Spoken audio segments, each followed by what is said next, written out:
欢迎光临杂学咖啡馆，我是读万卷书板块的说书人 K。感谢大家对罗刹海市故事的关注。除了故事本身和与刀郎新歌的热点效应之外，我很希望能借这个契机介绍一下小说的作者蒲松龄和《聊斋志异》的诞生，希望可以丰富您和朋友们在日常聊天时的话题。蒲松龄的一生可以用一句简单的话概括：一个一辈子住在农村的穷秀才，一个寄人篱下的家庭教师。他的一生与孟子所说的天将降大任于是人也，必先苦其心志的逻辑相呼应。蒲松龄的世界短篇小说之王的成王之路可谓艰难困苦，玉汝已成。蒲松龄出生在崇祯13年1640年，他对自己的出生做过一番神奇的记述。农历4月16日夜间，他的父亲蒲盘做了个奇怪的梦，梦到一个瘦骨嶙峋的和尚走进妻子的内室，和尚裸露的胸前贴了块铜钱大的膏药。蒲盘从梦中惊醒，恰好听到一阵婴儿的哭声，原来他的第3个儿子出生了。在给新生儿清洗时，他惊讶地发现婴儿的胸前有块铜钱大的青痣，跟梦中所见的病和尚胸前的膏药大小和位置都完全吻合。由此，蒲松龄认为自己是苦行僧转世。他的人生也确实很苦，他生活贫苦，科举考试考得苦，聊斋写得也苦。蒲松龄教书1年挣的钱还不够大观园一顿螃蟹宴的钱。蒲松龄最犯愁的是怎样才能不让催债的人登门。他甚至抱怨说，我种的庄稼怎么不能直接长出银子来。有一次，蒲家来了几位朋友，蒲松龄想招待朋友吃饭，但家里只有6文钱。妻子刘氏发愁，他却说好办好办，叫妻子用2文钱买一把韭菜，2文钱买一团豆腐渣，2文钱买一个冬瓜，再从门前柳树上掐下一把嫩叶，从鸡窝里取出2个鸡蛋，就做起菜来。每上一道菜，蒲松龄都说这菜有个别致的名字。第一道菜是清炒韭菜，上边铺了2个蛋黄，这叫2个黄鹂鸣翠柳。第2道菜是焯好的柳叶撒上细盐，再围1圈蛋白，这叫一行白鹭上青天。第3道菜是清炒豆腐渣，这叫窗含西岭千秋雪。第4道菜是清汤上飘着冬瓜客的小船，这叫门泊东吴万里船。蒲松龄穷而后功，就是在这样困苦的生活环境中，他才能观察到百姓的痛苦，写出《聊斋》名篇中的关虎力郎。蒲松龄参加科举考试一开始很成功，他19岁就在县府道3试中名列榜首，成为山东的头名秀才。但当他信心满满的去考举人，却考了10次以上都名落孙山。31岁时，他到江苏宝应县给老乡孙慧做募兵，那一年的募兵生涯对他来说非常珍贵，这是他仅有的一次亲历官场，也使他在那儿认识了梦中情人顾青霞。他的这位梦中情人对《聊斋》爱情故事的产生起到了举足轻重的作用。著名《聊斋》爱情故事焦挪、连锁、浣娘中都有顾青霞的影子。蒲松龄从宝应回来后继续参加科举考试，但都落榜了。康熙26年1687年48岁的蒲松龄再次参加乡试，拿到考题后，他觉得很有把握，写得很快，可回头一看，天塌地陷。原来他违反了书写规则。科举考试有严格的书写规范，必须按照页码连续写。蒲松龄下笔如有神，写完第1页飞快一翻，写到第3页上了，这叫为中乐府。不仅会取消本轮考试的资格，还要张榜公告，是件很丢脸的事。过了3年，蒲松龄又参加举人考试，再次落榜。他一直考到了63岁，所以他在诗里说：“3年复3年，所望尽虚悬。”因为亲历了多次科举考试，他对于考场的舞弊现象有着非常深刻的了解，所以蒲松龄可能是中国古代文学史上第一个向科举制度全面开火的作家。他写出了很多关于科举考试的名篇佳作，比如《叶生》《司文郎》《余去恶》《贾凤志》《胡四娘》等。据考证，蒲松龄从20几岁就开始写《聊斋》，整整写了一辈子，一直到60多岁，他都还在继续修改和撰写新篇目。他最要好的朋友认为写《聊斋》妨碍他求取功名，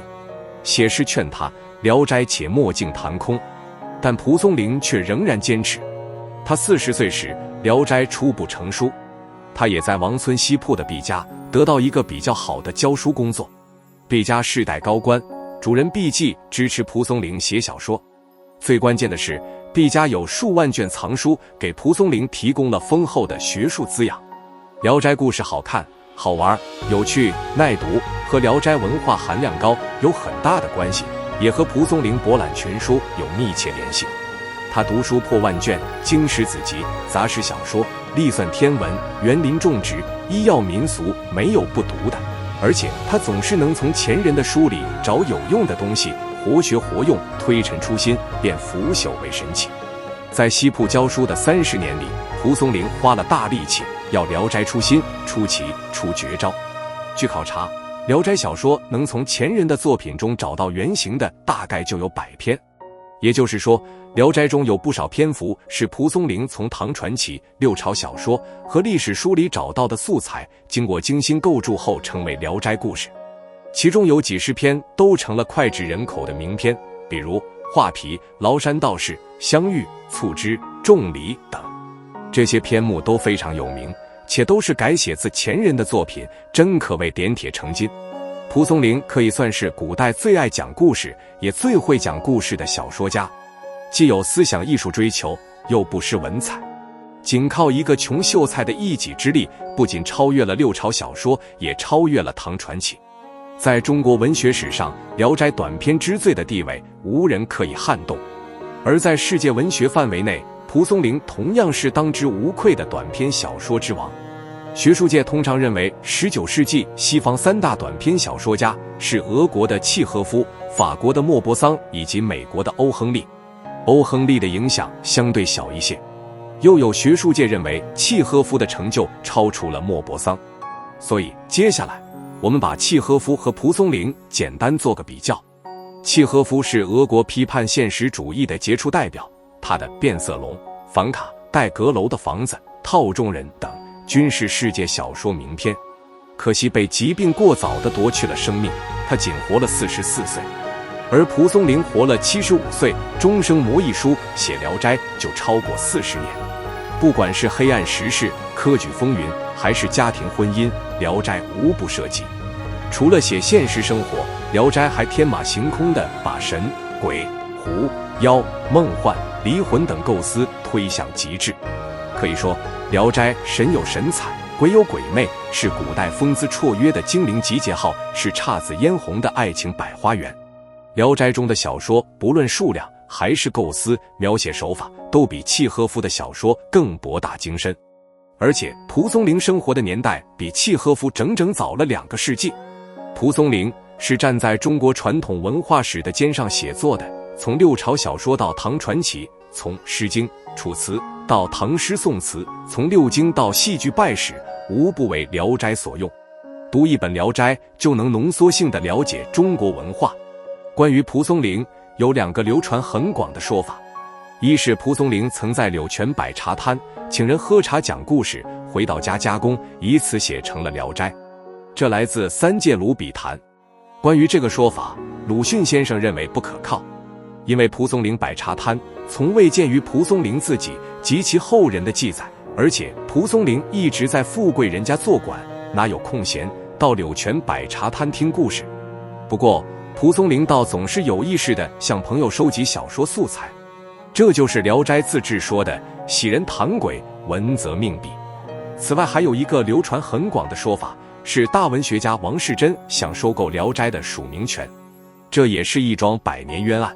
实际情况是，想收购《聊斋》署名权的是时任山东检察使的郁成龙。当时蒲松龄正在西铺毕家做家庭教师，郁成龙通过淄川县官把蒲松龄请到济南，想用1000两纹银，相当于蒲松龄全家50年的生活费，交换《聊斋》的署名权。但蒲松龄并没有接受。而冤案的主角王世贞官至刑部尚书，和蒲松龄是文字之交的朋友。他曾借阅《聊斋》手稿，写下36条评语，还为后世留下那首著名的诗：孤望言之，孤听之，豆棚瓜架雨如丝，料因燕作人间语，爱听秋坟，鬼唱时。为了提高书的知名度，蒲松龄曾希望王士祯给《聊斋》作序，但王士祯最终没写。毕竟抬阁重臣给一个穷秀才的鬼狐史写序，在当时是很需要勇气的事情。可有趣的是，当年清初的文坛盟主王士祯不肯写序，而蒲松龄却靠着这部艰苦努力创作的《聊斋》，赢得了世界短篇小说之王的地位。反观王士祯，在现代读者群体中知名度比较高的作品，可能也就是前面的那首类似读后感的诗了。蒲松龄在西铺毕家做了30年家庭教师，直到70岁才回到自己的家。72岁时，终于排队挨号取得了贡生功名，蒲松龄终于可以做官了。官名儒学训导，相当于县中学的副校长。但这个儒学训导前边还有个修饰词候补，也就是说，要等到排在前边的人都安排完了，他才能做这个比7品芝麻官还要小得多的官。直到去世，他儿子给他写的传记上仍然备注的是候补儒学训导。康熙54年1715年正月22日，蒲松龄在清冷的书斋内依窗微坐而卒，享年75岁。苦行僧入室出生的蒲松龄就这样像高僧作画一般离开了人世。有后人在蒲松龄的墓旁写了首打油诗评价他：诗却青云道，刘仙发牢骚，倘若中状元，哪有词语妙。虽然在文字上还有提升的空间，但仔细品味，这歪诗还真有几分道理。中国古代有多少状元，多少进士，多少蒲松龄曾梦寐以求的举人，